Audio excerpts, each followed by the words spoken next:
Fala galerinha, professor Beraldo aí, mais uma aula para vocês.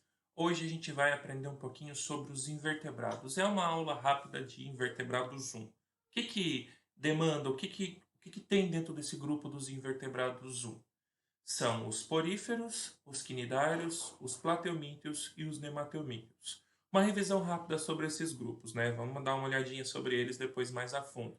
Poríferos são principalmente as esponjas do mar, animais filtradores que ficam lá nos oceanos. Quinidários, águas vivas, caravelas portuguesas, anêmonas, grupos de pólipos e medusas que com os seus tentáculos têm a capacidade lá de, com algumas pequenas células, soltar uma substância, liberar uma substância na gente e gerar aí uma queimadura nos humanos. Por isso o seu grande interesse por elas. Plateumintios, grupo de vermes chatos que são encontrados em solos úmidos, água doce ou salgada, e nesse grupo de vermes nós temos alguns que são parasitas do ser humano, por isso o interesse por algumas doenças. E no grupo dos neomateumintios, que são os vermes cilíndricos, nós temos também indivíduos que vivem em solo úmido, água doce e tudo mais, são aquáticos, e nós temos aqueles que são causadores de doenças para os seres humanos. Então, bora aprofundar um pouquinho nos slides e compreender um pouquinho mais sobre cada um desses grupos. Vamos lá, galera. Bom, pessoal, agora vamos falar dos plateumintos. Quem são esses plateumintos? Os plateumintos, eles são os vermes chatos, pessoal, aí representados pela nossa simpaticíssima planária, tudo bem? Bom, quais são as características dos plateumintos? O que eles têm como características dentro desse grupo? Os plateumintos, eles recebem esse nome por causa que platos quer dizer chato e eumintes verme. Então é o grupo dos vermes chatos, composto aí em torno de 20 mil espécies classificadas em turbelários, que são as planárias, trematódios, que são esquistossoma e facíola, e cestódios, que são as tênias. Todos eles podem ser de vida livre ou parasitas, têm simetria bilateral, ou seja, eu consigo dividir o corpo em duas partes. Eles são triblásticos e eles são acelomados. Agora todos eles formados por ectoderme, mesoderme e endoderme, porém eles não têm celoma, tudo bem? Bom, sobre os plateumintios, eles não possuem sistema circulatório ou respiratório específico, fazendo a sua respiração de forma cutânea e a transmissão dos nutrientes a partir da difusão, ou seja, vão passando de célula a célula. A sua excreção é a partir das células flama, ou também chamados de solenócitos, que têm a capacidade de retirar as excretas e, a partir do batimento de flagelos, mandar a partir de poros para poros excretórios e depois para fora do corpo, tá? Para quem não lembra ou não conhece da musiquinha, né? Plarária, se não me engana, você excreta por célula flama. Excelente essa musiquinha para lembrar, tá? O sistema nervoso dele, a partir de dois gânglios nervosos, apresenta cefalização. É o primeiro grupo que tem uma coisa que parece com uma cabeça. Por isso a gente fala que apresenta cefalização.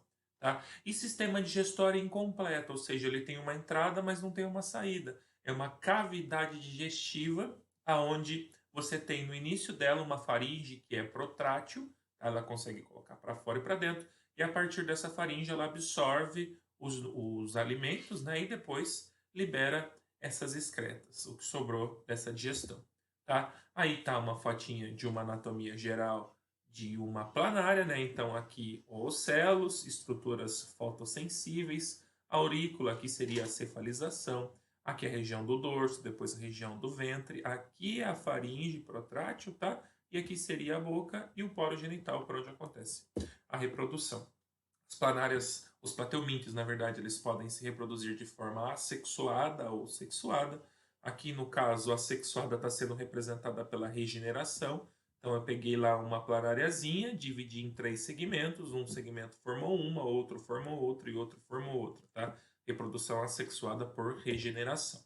Também pode acontecer a reprodução sexuada por dupla fecundação, já que elas são hermafroditas. Uma transmite gameta para outra e as duas têm a capacidade de gerar filhotes. Tá? Aqui o exemplozinho das células flama que eu falei agora há pouco, né? Então tem esses tubos que estão ligados aos poros excretores e junto a esses tubos nós temos as células flama que são cheios de cílios que, ao fazer o batimento, conseguem fazer a movimentação dos líquidos internos e aí também realizar a excreção.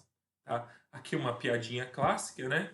As duas saem para conversar e falam assim: você está grávida? Sim. É menino ou menina? Sim. Ah, e às vezes esqueço que somos planárias. Ou seja, por serem hermafroditas, todas têm a capacidade de se reproduzir. Então não tem essa classificação ou essa definição pelo sexo, certo?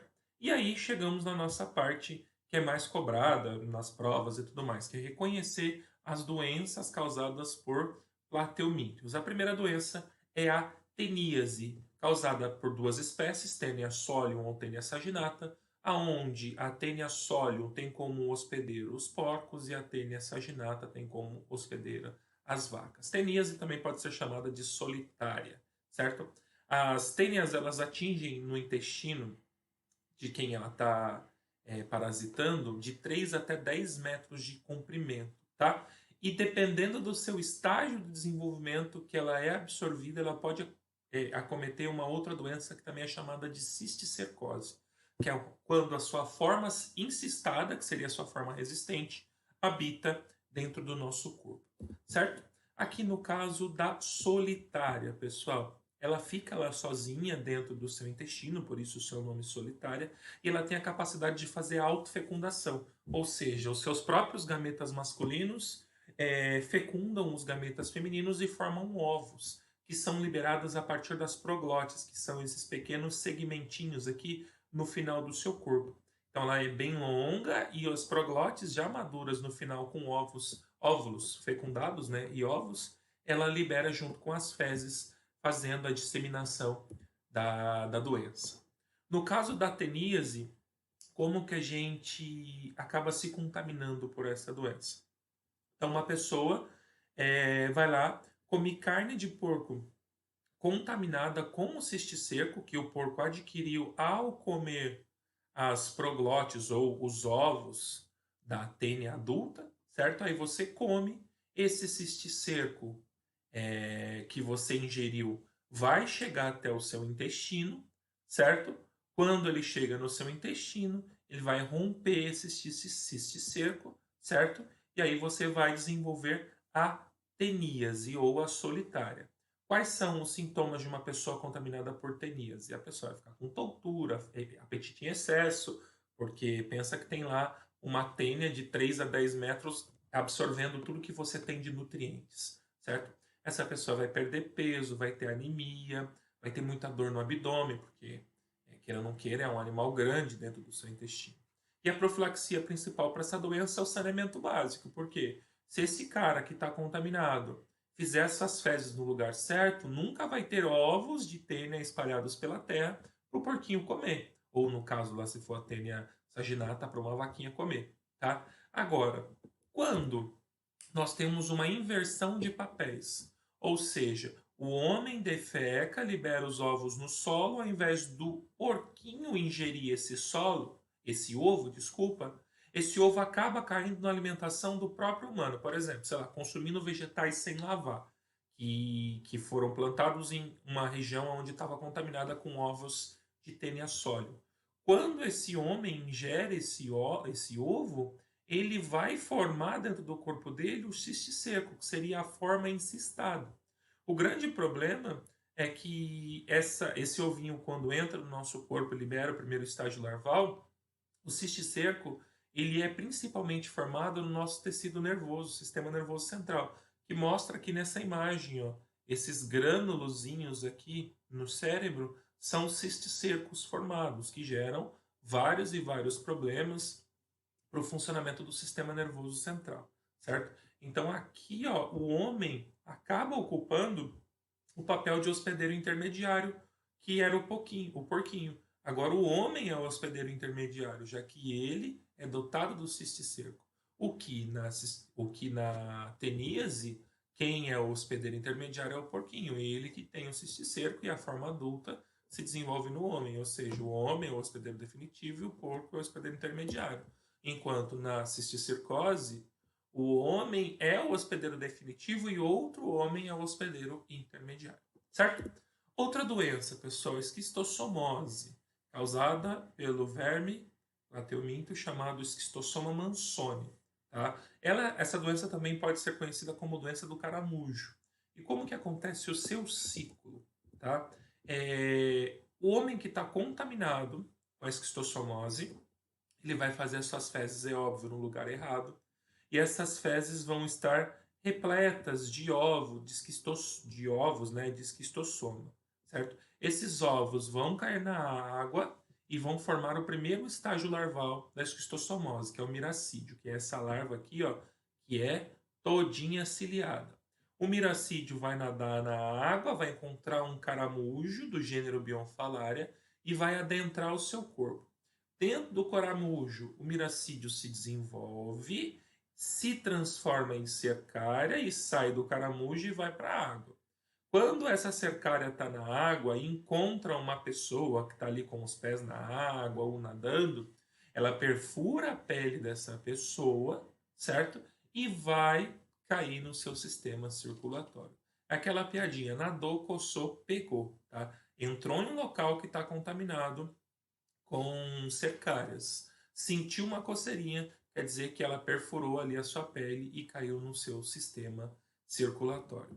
Daí em diante, pessoal, ela vai continuar o seu desenvolvimento, certo? Do sistema circulatório, ela vai para o seu fígado, tem um estágio lá que ela cumpre dentro do seu fígado. Depois ela vai para o seu sistema digestório, e lá no sistema digestório ela pode encontrar, se for um macho, encontrar uma fêmea, se for uma fêmea, encontrar um macho, e realizar a reprodução sexuada.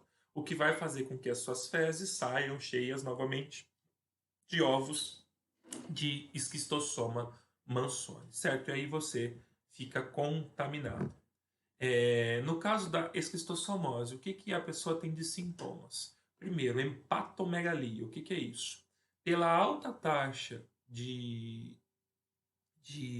plateumintios, de um estágio dele, né, no seu fígado, então o fígado começa a aumentar de tamanho. Por isso a gente fala que a pessoa desenvolve a hepatomegalia. Por isso, pelo aumento do fígado, automaticamente você também tem um aumento do abdômen, diarreia, cólica, náuseas e fraquezas. Qual que é a profilaxia? Sempre, pessoal, saneamento básico, porque se não tem uma pessoa contaminada fazendo as fezes fora do lugar, não vai ter desenvolvimento da doença, nem a doença vai se espalhar. E também, se você vê um córrego que é meio suspeito e tudo mais, ou que você está vendo que tem caramujos ali, não nadar, tratar os doentes e sempre usar o banheiro, certo? Bom, pessoal, espero que vocês tenham entendido aí a nossa aulinha de hoje. Conseguimos observar vários grupos, né, vários conteúdos, e a partir disso, espero que vocês mandem brasa em casa, estudem bastante e precisando, dar uma olhadinha em outros vídeos, faz outras coisinhas que vai ajudar bastante o desenvolvimento de vocês. Um abraço do professor Beraldo e até mais, galera.